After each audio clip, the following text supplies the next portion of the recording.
We start with the simplest function in mathematics, f of x equals 1, a perfectly flat, unchanging line.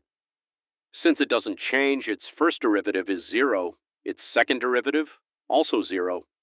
It seems like there is nothing here, but what happens if we stop halfway?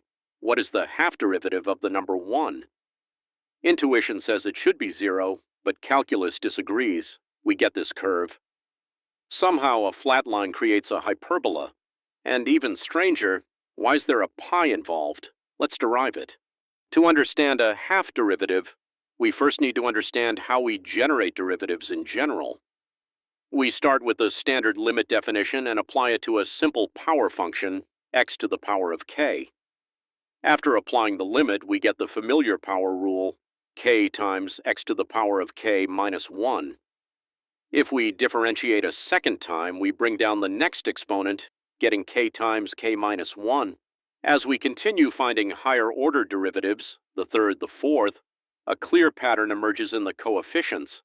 We get a descending product of terms, k, k minus 1, k minus 2, and so on. We can clean this up using factorials. This allows us to write a general formula for the nth derivative. It is the factorial of k divided by the factorial of k minus n times x to the power of k minus n. But here is the catch. This formula relies on integers. To find a half derivative, we simply replace the integer n with a real number, a.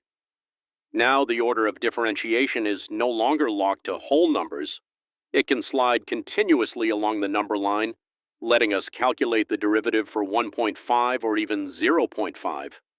An alternative way to define a half derivative is to go through integration first. Differentiation is hard to generalize, but integration has a clean pattern. If you integrate twice, it's a double integral.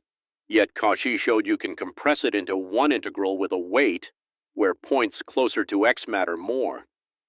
For n integrations, the rule becomes 1 over n minus 1 factorial times the integral from 0 to x of x minus t to the power of n minus 1 times f of t dt. Now replace n with alpha and replace the factorial with the gamma function.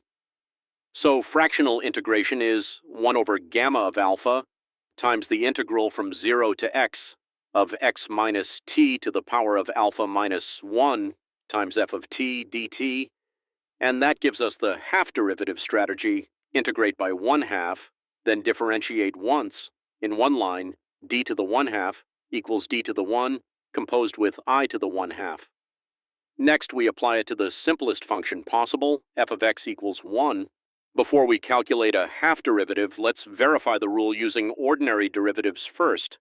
We'll test a simple function, f of x equals x cubed. Set the order a to 1. The formula predicts 3x squared, and the plotted derivative matches. Now set a to 2, the formula predicts 6x, and the plot matches again. So the rule works perfectly for integer orders.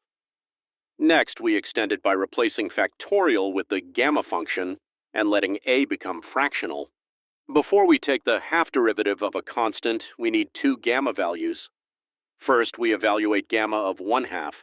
Using the integral definition and a simple substitution, it collapses into the Gaussian integral, giving gamma of 1/2 equals square root of pi.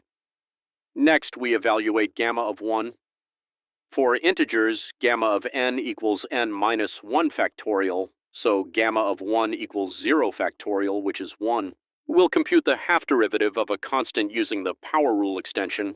Start with the general formula, d to the a of x to the k equals gamma of k plus 1 over gamma of k minus a plus 1 times x to the k minus a.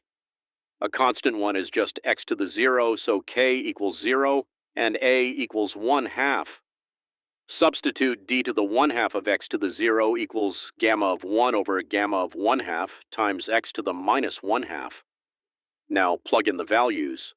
Gamma of 1 is 1, and gamma of 1/2 is square root of pi, so the half derivative of 1 is 1 over square root of pi times x to the minus 1/2, which is 1 over the square root of pi times x. We'll verify the half derivative using the Riemann-Liouville integral. Start with the definition for f of x equals 1. Integral of x minus t to the minus 1/2 from 0 to x equals 2 square root of x. So inside the brackets we have 1 over square root of pi times 2 square root of x. Differentiate that with respect to x2 over square root of pi times 1 over 2 square root of x. Everything cancels cleanly, and we get the same result. D to the 1/2 of 1 equals 1 over the square root of pi times x. Finally, let's watch the transformation. As we dial the derivative order from 0 to 1/2, the flat line doesn't vanish. Instead, it warps, bending smoothly into the hyperbola we predicted. This is the half derivative of 1, where the constant has morphed into 1 over the square root of pi times x. Thanks for watching.